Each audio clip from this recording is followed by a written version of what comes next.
Laura Sofía Rivero nació en la Ciudad de México en 1993. Estudió lengua y literatura hispánicas en la FES Acatlán. En 2017 ganó el premio Sor Juana Inés de la Cruz con Tomografía de lo ínfimo. En 2020, con Dios tiene tripas, meditaciones sobre nuestros desechos, se hizo del premio José Luis Martínez. Ha escrito para algunas de las revistas más leídas del país, como Nexos, Revista de la Universidad, Este País y Letras Libres. Hoy, en el oficio de escribir, platicamos con Laura Sofía Rivero. Hola, muy buenos días. Pues estamos felices de abrir este proyecto con una gran invitada, amiga, ensayista, Laura Sofía Rivero. Pues estamos de manteles largos contigo, Laura. ¿Cómo estás? Bien, estoy contenta porque pues creo que ya uno luego tiene una especie de sonsonete en las entrevistas o en las pláticas, como que uno dice lo mismo y siempre te preguntan lo mismo, entonces debo confesar que hoy tengo curiosidad de ver qué pasa. Sospecho que porque te conozco y somos amigos, me vas a preguntar cosas que no he platicado con nadie más, entonces ya veremos. Sí, fíjate que estuve revisando algunas entrevistas que te hacen y algo que noto es que por la naturaleza de las entrevistas, pues no se puede profundizar mucho, ¿no? Sí. Entonces, espero que, digo, tampoco se trata de profundizar aquí, hacer una tesis, ¿no? Pero más bien es una invitación a que, pues, no sé, nos cuentes más de ti y de tu trabajo. Tengo aquí conmigo estos 3 libros. ¿Son los 3 únicos que has publicado? Son los 3 únicos libros que he publicado individualmente. Porque en 2017, creo, 2016, obtuve un premio, el Dolores Castro de ensayo. Sí. Y se publicó el librito que mandé, que se llamaba Retóricas del Presente. Ok. Pero pues se publicó en una edición novenal y además un libro que incluía los libros de narrativa, poesía, ensayo. Okay. Entonces, bueno, yo lo considero casi una antología, ¿no? Ok. ¿Cuántos ensayos eran entonces? La verdad no recuerdo, probablemente habrán sido unos 6, 7 ensayos, que no distan mucho de estos libros. Me he dado cuenta de que casi en todos hay 11. De hecho, hace poco estaba revisando los libros en general y me di cuenta de que en 2 al menos hay 11 ensayos, no sé por qué, ¿no? Qué número tan feo además. Y por otra parte me he dado cuenta de que casi en todos había un texto o alusiones a estatuas y a escatología. Okay. Entonces, luego eso está bueno de escribir, como que uno dice, ay, me interesan las estatuas y lo sabía, ¿no? ¿Yo sabes de qué me di cuenta? De esos detalles extraños. Que tu papá está muy presente. Ah, fíjate. Y que tu mamá muy ausente. ¿En serio? O sea, por lo menos mencionas a tu papá en 3 ensayos. Mira, ¿no? Esas cosas son padres. Me saltó, o sea, pero así como curiosidad. Es que tal vez también, como mi papá, pues es mi referente literario, más allá de la familia, es mi referente literario porque él es maestro de español, con él converso mucho de literatura, o sea, creo que es un interlocutor muy importante para mí. Ok, ¿no? ok. Entonces, a veces uno cuando escribe algo como que, sobre todo si es ensayo, piensas en las conversaciones que tienes con gente que te cae muy bien o con quien puedes platicar. Supongo que debe ser por eso, pero no lo sé, ¿eh? Ojalá esto no lo escuche mi mamá para que no se enoje. Oye, de eso último que dices es bien interesante y creo que esto lo puedo decir porque te conozco, pero es muy frecuente la idea de que el escritor escribe solo, ¿no? A solas, digamos, que es un trabajo muy aislado. Y en tu caso siempre notaba que, o sea, no necesariamente te sentabas a escribir con otros, pero preguntabas sobre temas, sobre aspectos que te interesaban a otros, ¿no? Sí. Todo el tiempo creo que haces eso, ¿no? Sí, me gusta muchísimo. Y es como una forma de escribir acompañada, digamos, ¿no? Yo siento que sí, o sea, para mí sí es muy importante hablar con otras personas.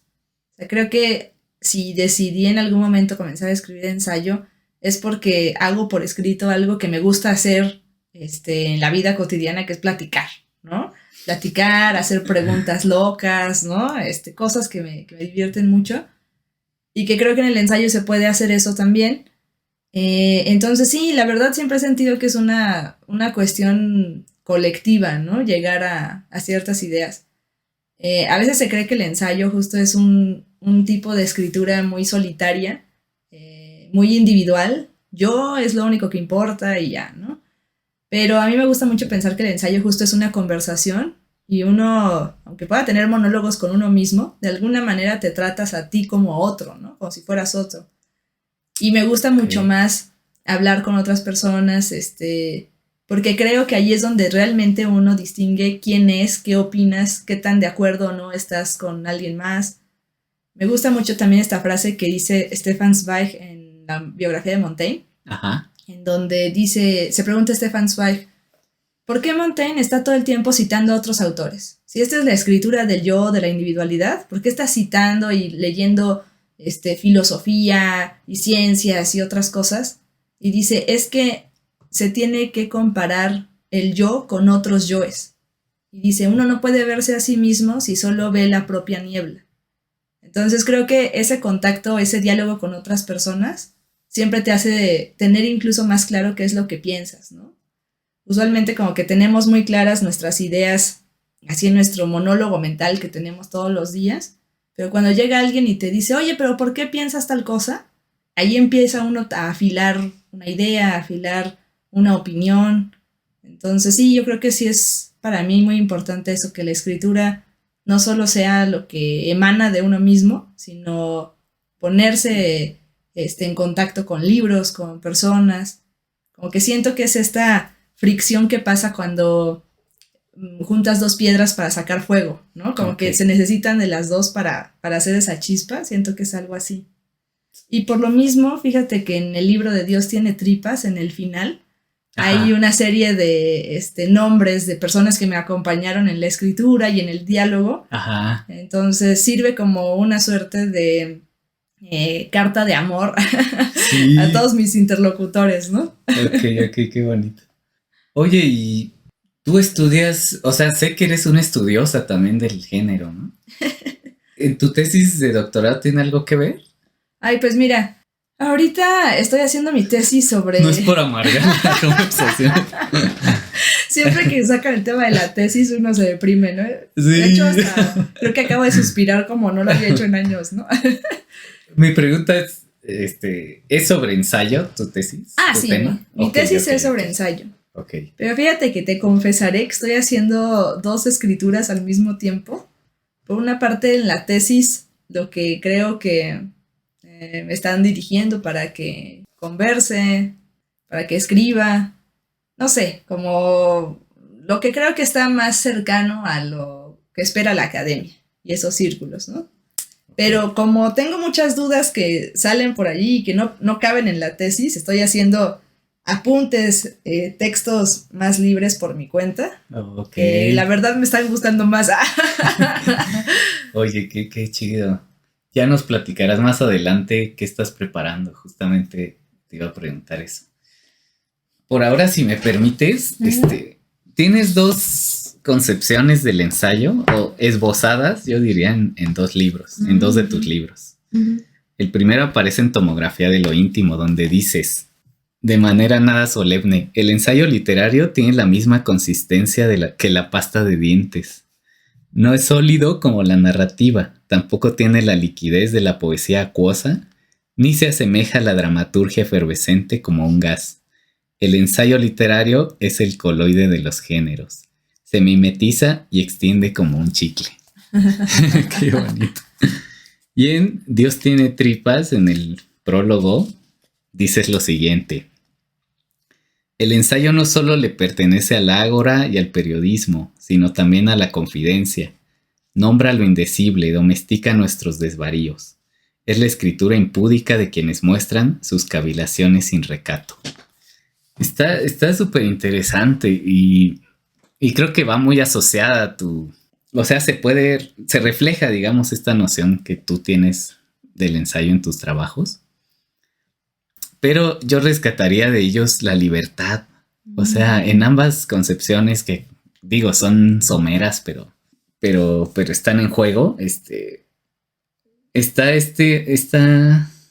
esta idea de libertad permeándolos, ¿no? Como que el ensayo te permite, Sí. diríamos. Sí, por supuesto. También yo creo que es la razón por la cual estoy tan enamorada de este género en la escritura y en la lectura, porque creo que es un género que se permite mucha libertad formal, por eso lo de los coloides, lo de que puede parecerse a muchas formas, pero tiene una textura bastante singular, está coqueteando con otros estados de la materia, ¿no? O otros géneros literarios. Creo que sí hay una libertad formal que a mí me gusta mucho, pero también una libertad de pensar en lo que uno quiera, como uno quiera, ¿no? Por esto lo que mencionaba en el otro apartado que leíste, de pensar el ensayo como una escritura impúdica, ¿no? Uh-huh. A mí me gustan mucho esas dos perspectivas por diferentes razones, y es que justo hay muchos lugares en donde se nos permite o se nos exige pensar por escrito, las redes sociales, una tesis de licenciatura, de doctorado, lo que sea, y en todos estos lugares se espera que uno escriba de ciertas formas o reflexione por escrito con ciertas estructuras, ciertas palabras, en fin. Y creo que me gusta mucho pensar que el ensayo, al ser literatura, puede adoptar la forma que sea, ¿no? Creo que eso también es algo común en mi interés al escribir, porque me gusta mucho pensar en qué otras formas puede haber del ensayo, ¿no? E imaginarlas y tratar de ponerlas por escrito. No he leído ningún ensayo de amor. Voy a escribir un ensayo de amor. No he leído ningún ensayo que tenga forma de leyenda urbana. Voy a escribir uno así. Como que me gusta mucho pensar en que tiene una forma muy maleable, ¿no? Okay. Y por otra parte, esta libertad de pensar en lo que sea también me parece muy valiosa porque, pues no sé, me siento a veces muy constreñida por cómo tenemos que pensar. Creo que ahorita hay incluso mucho miedo de decir lo que uno en verdad cree, ¿no? Lo pienso al menos en mi círculo cercano, pero con todo el mundo tengo frecuentemente esta plática de alguien que me dice, oye, pero no le vayas a decir a nadie que yo pienso esto. O, es que escribiría de tal cosa, pero no, me van a cancelar, ¿no? O sea, sí. Todo el tiempo hay como un pudor del miedo al que dirán, miedo a cómo va a ser visto lo que pienso. O sea, realmente escribir ensayo sí es una apuesta muy impúdica para mí, incluso hasta riesgosa. Lo he visto en los propios talleres, es lo que más miedo le da a alguien que está empezando a escribir ensayo, decir lo que en realidad piensa, ¿no? Es muy fuerte incluso uno verlo en la página, ¿no? Decir, caray, ¿a poco yo pienso esto, no? Uh-huh. Ya ponerlo en palabras cambia totalmente el sentido de las cosas. Entonces, pues sí, creo que esa libertad del ensayo, aunque sea casi como tener en las manos dinamita, ¿no? Algo que puede encender un incendio, a mí me parece al contrario, en vez de algo negativo, algo muy positivo, emocionante, y que obviamente tiene sus riesgos, ¿no? Ya te podría yo contar ahí anécdotas de gente que me ha dicho, por una parte, mojigata, por escribir sobre unas amigas clarisas, por otro lado, impúdica, por escribir sobre excreciones humanas, ¿no? Entonces, sí, siempre es un riesgo escribir lo que uno piensa, pero a mí me parece que si la principal motivación de la escritura ensayística es hacer literatura, también te permite una libertad, pues, que te da la ficción o la poesía. Pues no necesariamente eres tú, sino es una parte de ti.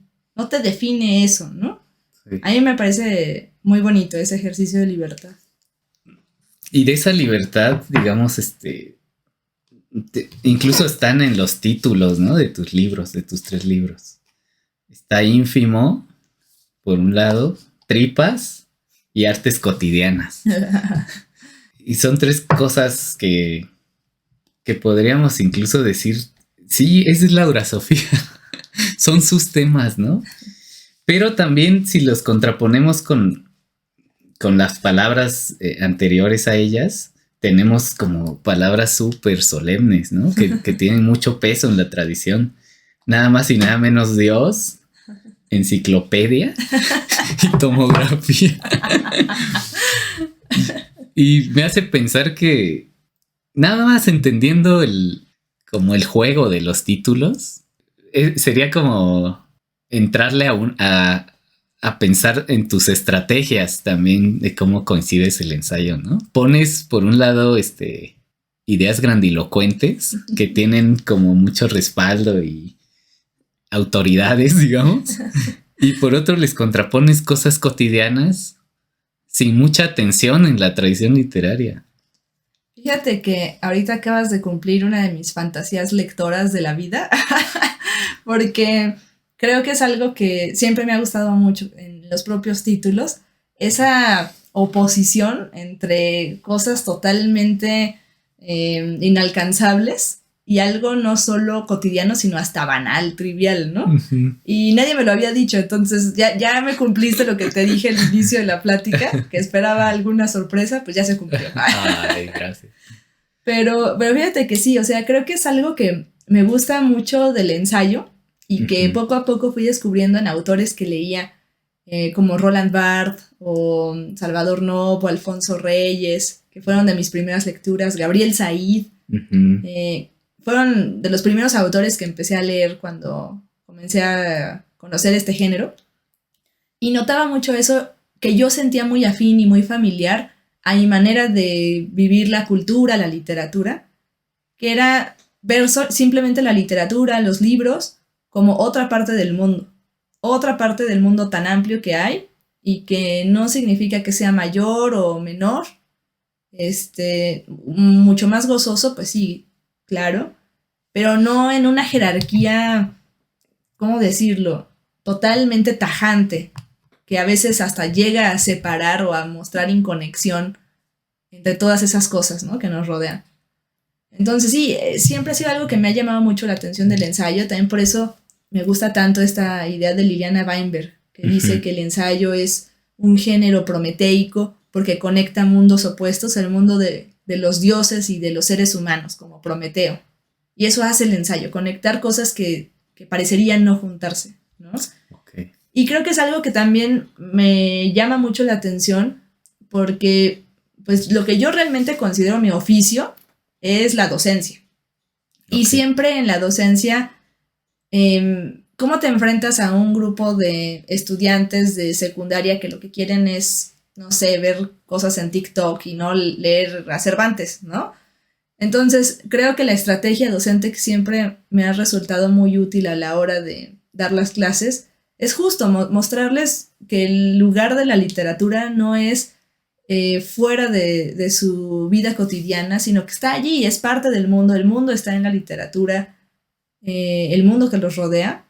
Entonces, bueno, para mí siempre ha sido muy importante esa conexión. Y regresando un poco también a mi papá, pues como todo el tiempo desde pequeña, para mí la literatura era una cosa de todos los días, porque mi papá estudió literatura, porque era maestro de español, ahorita ya está jubilado, aunque sigue dando talleres y círculos literarios.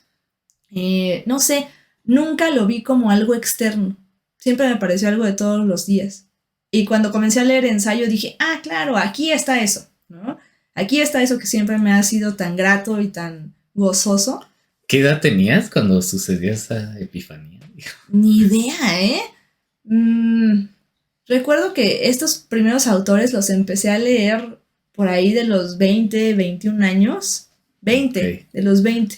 Entonces, supongo que por allí. ¿Antes escribías poesía o narrativa? Bueno, pues como uno escribe poemas para el noviecito de la secundaria, ¿no? Ajá. Llegué a escribir cuentos, pero también, pues eran, no sé, para algún concurso de cuentos de terror para la escuela, en la prepa, sí. Cosas así, ¿no? Las tareas. Me gustaba, o sea, sí recuerdo que era algo que me gustaba. En la prepa incluso llegué a hacer con unos amigos una especie de gaceta literaria y allí tenía yo una suerte de columna donde ponía yo una híjole, ya me estaba acordando así de cosas de hace siglos, qué asco. Pero tenía yo una imagen, ponía como una pintura y escribía yo un texto como en relación a eso, ¿no? Uh-huh. No sé, como ejercicios así bobos de escritura, pero que sí recuerdo que disfrutaba mucho. Aunque te confesaré que cuando empecé a estudiar letras yo quería ser lingüista, a mí no me llamaba la atención escribir. Ajá. Como que creo que cuando llegué veía a todos con el sueño de, quiero ser escritor. Y yo decía, Sí. ¿para qué se meten aquí? ¿No? Ahora ya me da risa, digo, qué cosa tan absurda. Claro. Oye, y volviendo a las oposiciones imposibles, Uh-huh. que tratas muy bien y básicamente le das una salida de malabarista. ¿Tú crees que la oposición sustancial Uh-huh. es el malestar entre el ser humano civilizado y el animal que vive dentro de ese ser humano? Porque hay esa tensión en los 3 libros, ¿sabes? Y en el de Dios tiene tripas es evidente, ¿no? Pero sí hay un malestar, así como que ronda, ¿no? Los 3 libros. Fíjate que sí, bueno, no sé, me emociona mucho hablar contigo porque son cosas de las que de verdad en ningún otro espacio había podido platicar. Pero yo creo que eso también es algo que comencé a leer mucho cuando comencé a acercarme al ensayo, porque uno de mis libros, digamos, como fundacionales del amor que tuve por este género fue Mitologías de Roland Barthes. Ajá. Y algo que me gustaba mucho era que en este libro cosas que se dan por sentadas de nuestra forma de vida y de la cultura, de la civilización, como que él apunta, bueno, esto no es natural, esto es algo que significa otras cosas, vamos a tratar de desautomatizarlo, Okay. no darlo por sentado, ¿no? Uh-huh. Y creo que en general, no sé, siempre ha sido algo que, una óptica, un tipo de mirada que siempre desde pequeña me ha llamado la atención. Y en general me gusta mucho eso, como que uno tiene diferentes experiencias en una semana en la que te sorprendes, ¿no? De las cosas que nunca te sorprenden. Y dices, caray, esto es bastante extraño, ¿no? Y no me había dado cuenta. Uh-huh. Entonces yo creo que tal cual la clave de la desautomatización, la clave de sorprendernos de lo que nos rodea, está en eso, ¿no? En algo que ves naturalizado, ahora ya lo ves más bien como un artificio, o como algo que simplemente es una herencia de un hábito, yo qué sé, ¿no? Entonces yo creo que también viene por eso, ¿no? Como esa contradicción, esa oposición. Y también creo que es un tema que me llama mucho la atención porque muchas dudas que tengo al respecto de mí misma tienen que ver con eso, ¿no? A veces le digo a amigos cercanos que como que no termino de entender quién soy porque a veces soy muy ordenada y a veces digo, ¿saben qué? Ya, vamos a hacer lo que sea, ¿no? Sí. Entonces, como que creo que todo el mundo tiene que luchar con la parte racional y con la de los impulsos. Okay. No me parece tan sencillo saber qué hacer al respecto y yo creo que es algo compartido y creo que es justo muy útil para la escritura del ensayo, ¿no? Porque es casi una tensión no solo de interpretación del mundo, sino de responder a la pregunta de Montaigne de ¿quién soy yo? ¿El impulso animal o el impulso racional? ¿Quién sabe, no? Y la salida del humor es sabia, ¿no? Incluso en esa dicotomía. Así pasa, ¿no? Cuando uno ve las propias decisiones de su vida. Sí. Que dices, pues, o me río o me tiro a la desgracia sí. Toda una semana. O la culpa me corroe, ¿no? Exacto. Oye, justo esa es la experiencia que tuve de mientras leía tus libros. Empecé a salir a la calle de otra manera. No, pues yo diría que es como la actitud ensayística. Porque invitas a pensar el ensayo no como algo estrictamente literario, sino como una forma de estar. Y eso está hermoso. Porque entonces así me pasaba, ¿no? Fui a un evento de baile en esos días y observaba yo me daba cuenta que era una actitud nueva y que estaba muy ligada a tus observaciones, a las observaciones que habías desarrollado en los libros, ¿no? Entonces, eso se me hace muy bonito. No, pues muchas gracias. ¿Tú creerías que...? Sí, creo que, o sea, más allá de lo que creas, creo que está evidente en los libros, pero finalmente el ensayo es una actitud y creo que invitas a pensarlo de esa forma y a vivirlo de esa forma, sobre todo. Pues es que creo que el ensayo es solo como una puesta por escrito muy explícita de un ánimo que es común a la filosofía, a la poesía, al conocimiento científico, que es la extrañeza y el asombro. Muchas veces la extrañeza y el asombro nos llevan a un verso, una proposición filosófica, un conocimiento nuevo dentro de las ciencias, pero es como el punto de partida. Y muchas veces no se ve ya en esa última proposición, ese último verso que se logra. Pero creo que el ensayo, a diferencia de todas estas disciplinas humanas, el ensayo sí se interesa por mostrar el proceso. De hecho, las conclusiones son lo que menos importan en el ensayo. El ensayo es ese proceso de extrañeza, de asombro, porque creo que es muy sencillo solamente tomar esa actitud de decir, todo lo que nos rodea es muy raro, ¿no? Muy, muy, muy extraño. Realmente cualquier cosa puede ser muy rara, ¿no? Sí. No porque vivamos así, eso significa que sea la única manera de vivir. Y yo creo que también esta perspectiva da mucha libertad, ¿no? Sí.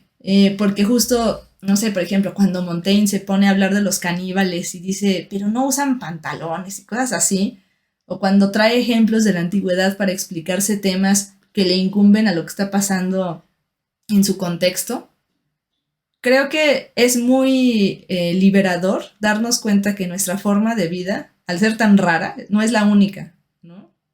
Hace poco leí un ensayo de Chesterton, uno de mis grandes novios, y él grande en dos sentidos. Estaba leyendo este ensayo que es una especie de defensa de la humildad. Y él decía que la humildad no es hacerse más pequeño que las cosas que nos rodean, sino es simplemente no tener tamaño. Okay. Y me parecía muy bonito porque dije, claro, es de hecho esa casi la mirada que debería tener el ensayista, ¿no? No sentirte más grande que las cosas, no sentirte más pequeño, sino olvidarte de que tienes tamaño. Y eso te permite ver las cosas con otra dimensión. Porque si no tienes tamaño, una margarita puede ser gigante o las estrellas pueden ser muy pequeñas, pero te permite verlo desde otro lugar, ¿no? Me encantó ese ensayo, bonito, sí. Se me hizo formidable y creo que en general también por eso pienso que escribir ensayo desde el asombro, desde esa felicidad de conocer algo distinto, es también un ejercicio de humildad, ¿no? Por mucho de que muchas personas crean que al contrario es más bien la escritura del yo, a mí me parece justo que lo único del yo que importa son las ganas de satisfacer una curiosidad que surge de alguna experiencia. Pero el tamaño, la vida, como que eso, la biografía, creo que es lo que menos importa, ¿no? Y por eso uno puede pasearse por cosas tan distintas. Entonces sí, yo creo que esta cuestión del asombro, de ver las cosas desde otro lugar, es algo muy común a la literatura, a las disciplinas humanas, pero que en el ensayo, para mí al menos, siempre ha sido muy gozoso saber que puedes ver el proceso. Puedes ver incluso cómo surge ese interés en alguien. ¿Por proceso te refieres como al mecanismo mental expresado en el ensayo? Sí, claro. Ok. Como eso que dicen varios autores, ¿no? Que el ensayo es un paseo mental. O sea, creo que cuando uno escribe otro tipo de textos, incluso un poema, solamente muestras los últimos hallazgos, ¿no? Pero en el ensayo sí puedes partir diciendo, fui a las tortillas y pensé, ¿cómo llegamos a hacer tal cosa? ¿No? ¿Cómo empezamos a comer maíz? Y ese es el inicio, ¿no? Sí. O sea, es de hecho lo que parecería menos valioso porque lo que importa es a dónde llegas, pero el valor del ensayo es mostrar o dignificar esa parte también, ¿no? Ok. Fíjate que en una tutoría Luis Amara nos decía justamente que el ensayo había que imaginarlo como un pequeño teatro donde un cerebro sale a actuar, ¿no? Ah, buenísimo. Está buenísima la imagen. Hace poco estaba leyendo a Walter Pater, que tiene un libro que se llama Platón y el platonismo, justo para la tesis. Y me encantó, es increíble, yo no sé por qué no se edita, pero justo allí dice varias cosas muy locas que le agradecí.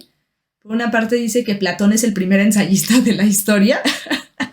Okay. Y define con otras palabras, pero la idea es esta, al ensayo como justo un espectáculo del pensamiento. Uh-huh. Y yo creo que sí, o sea, yo creo que sí es gozoso ver a alguien hilando ideas, ¿no? Uh-huh. Entonces esto que dice Luis Amara me parece fabuloso, por supuesto que sí. Creo que hasta tiene algo circense, ¿no? Sí. Oye, Laura, ¿cómo es cómo es tu proceso mental para concebir un ensayo? Pero siento que, y me permitirás aquí decirte esto, que escribes, o sea, un libro es un ensayo completo, a pesar de que esté separado en 11, como dices, ¿no? En 11 ensayos, está como muy bien concebido como un solo ensayo. ¿Cómo llegas a ese resultado? En serio, pues te agradezco que me digas eso, porque yo siempre he sentido que no me sale a hacer libros completos. Excepto la enciclopedia, eso sí también. Claro. Decirlo. La enciclopedia sí es, justo tiene un afán más, menos exhaustivo, sino... Más misceláneo, ¿no? Misceláneo. Como tú misma dices. Pues yo creo que también, no sé, o sea, estoy pensando en posibilidades, porque una de mis grandes frustraciones siempre ha sido que siento que no puedo hacer libros. Que escribo mejor ensayos cortos, lo disfruto más, como que lo puedo controlar. Así como cuando uno hace la lista del día de, bueno, hoy voy a hacer esto, pero en 5 años quién sabe, ¿no? Uh-huh. O sea, como que siento eso con los ensayos cortos. Me parece incluso más entendible cuál es el impulso de escritura en un ensayo y ya. Pero quizá pienso, esa unidad que tú le notas igual y se debe a que al menos Tomografía de lo ínfimo y Dios tiene tripas se escribieron en una temporada en específica. O sea, creo que quizá el que se hayan escrito en 1 o 2 años, pues bueno, uno quizá no cambia mucho de ese estado. Y Enciclopedia tiene ensayos desde los primeritos que escribí cuando tenía 20 años, hasta textos que escribí a los 27, 28, no lo sé. Entonces también uno va cambiando un poco, ¿no? Sí. Por eso siento que Enciclopedia de las Artes Cotidianas es como este ejercicio de la gente que se toma una foto diario durante varios años y que se va viendo cómo cambia. Okay, yeah. Eso, pero del cerebro, ¿no? De la vida interior. Fíjate que escribí algo justo que va al hilo de esto que dices del tiempo. Y te lo voy a leer así brevemente. La escritura, como cualquier otro trabajo, es tiempo de una vida concreta. Los 3 libros que has publicado hasta el momento son distintos momentos en tu vida. Por lo tanto, revelan diferentes facetas de tu carácter. ¿No? Esto que dices ¿qué estás escribiendo ahora? Volviendo a lo que nos decías de tu tesis. ¿Y cómo lo haces?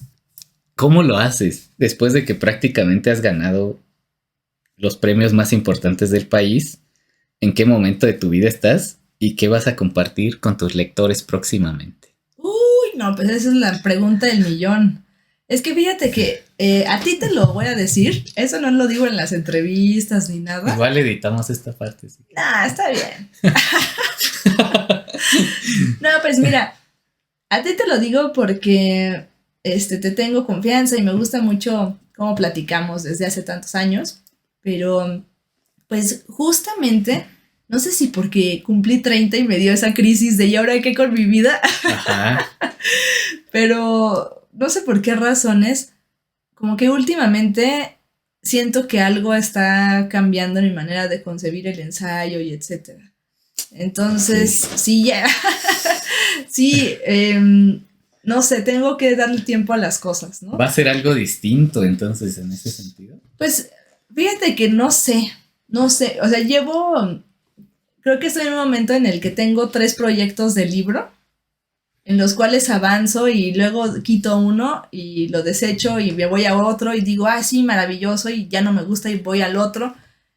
Y como que llevo así 3 años trabajando y no sé, no me termina de satisfacer el tono de lo que estoy escribiendo. Okay. Y me gustaría sentir lo que sentí con la escritura de los otros libros, que me sorprendía a mí misma. Eso me gustaba. Ajá. Como escribir para ver qué pasa. Como cuando uno cocina algo que dices, si le echo tal cosa, pues quién sabe a ver qué pase, y tratar de que salga algo sabroso. Sí. Pero últimamente no he sentido eso y por eso los estoy desechando y desechando y desechando. Entonces, ¿Tú crees no que sé. eres más consciente de lo que estás haciendo?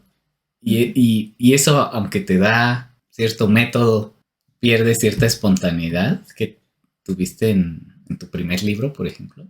Yo creo que sí. Hace poco hablábamos unos amigos y yo muy brevemente con Hugo Iriart, Uh-huh. y nos decía él que entre más escribes es más difícil seguir escribiendo, Uh-huh. porque justo, bueno, ¿y ahora qué?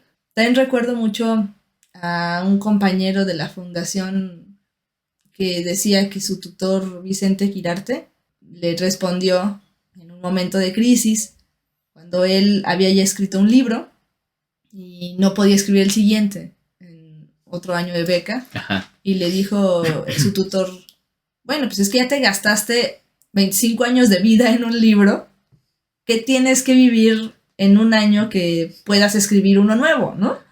Entonces no lo sé, ¿no? Okay. No lo sé, ninguna de esas ideas suena alentadora. Pero lo que sí creo ahorita es que al menos lo que me da tranquilidad es dejar que pase el tiempo y que el tiempo vaya asentando las cosas. Porque los otros libros pues igual y surgieron en momentos en los que uno está, pues no sé, tienes muchísima emoción por escribir algo nuevo, por adentrarte en un asunto que te interese. No sé, yo creo que hay que también dejar que las cosas reposen y darle tiempo. He sentido que también algo que no me gusta mucho de estar escribiendo en esta época y que noto en compañeros de la generación es que luego ya dices, bueno, ¿y qué voy a publicar el siguiente año? Le he escuchado así a gente, Sí. es que este año no tengo novedad, órale, ¿no? Sí. Bueno, pues para mí, no sé, no me parece algo importante tener esa velocidad. Pero también, por ejemplo, si en algún momento llega ese impulso que luego nos da de que en un mes escribes una cosa que te había tardado muchos años en surgir, no sé, estoy como en mucha apertura de ver qué va pasando. Está chido. Porque además es la actitud ensayística, ¿no? Otra vez, ¿no? Esa es la actitud de la prueba, el error y el vagabundeo libre, ¿no?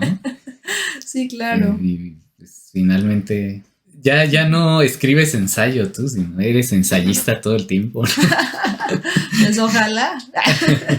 Sería muy divertido que después de esta plática ya no escribiera nada, ¿no? No, pero sí creo que, por ejemplo, también este hecho de estar en los talleres y estar diciendo, un ensayo se hace así, Uh-huh. digo, o sea, uno no lo dice así, pero de alguna manera tienes un contacto más, ¿cómo decirlo? Como más práctico con el género. Sí. También algo que he pensado es que igual y me hace falta darme una temporada de no dar talleres, de no platicar del ensayo, de no simplemente dejar que las cosas se asienten y a ver qué, ¿no? Ok. No lo sé, ya veré. Oye, Laura, aunque has hablado de algunos autores y autoras, así desperdigadamente, ¿en qué línea o escuela o genealogía te ubicas dentro de la ensayística? Dentro de la ensayística. Pues fíjate que pienso también como en qué es lo que más me gusta leer, que te motiva a tratar de hacer eso, ¿no? Uh-huh. O con quiénes de las personas que lees dices, sí me tomo un café con todas estas personas, invito a estas 15 personas uh-huh. a platicar del ensayo y etcétera. Por una parte me gusta mucho el ensayo corto, lúdico, al estilo inglés, humorístico, este ensayo que justo como que logra ese salto de la publicación periódica al conjunto de ensayos en un volumen. No sé, me gustan mucho, por ejemplo, Disertación sobre las telarañas de Huiriart. Me gustan mucho varios ensayos cortos de Alfonso Reyes, de Julio Torri, de Salvador Novo, incluso de Jorge Ibargüengoitia, y que muchos de ellos, no todos, de Augusto Monterroso, muchos de ellos son lectores de autores ingleses, ¿no? Charles Lamb, Jonathan Swift, Hazlitt, incluso Oscar Wilde, ¿no? Esa tradición del ensayo, humorística, lúdica, a la inglesa, me gusta muchísimo para el ensayo corto. Y la verdad sí he sentido que lo que más disfruto hacer, a veces tengo temporadas que no tanto, pero en general he notado que lo que más disfruto hacer es escribir ensayo corto para publicaciones periódicas. Ajá. Lo disfruto mucho. Porque creo que como que te presenta una oportunidad de convertir algo coyuntural que te pasó hoy en algo que podría trascender, como pasa con estos libros de ensayo.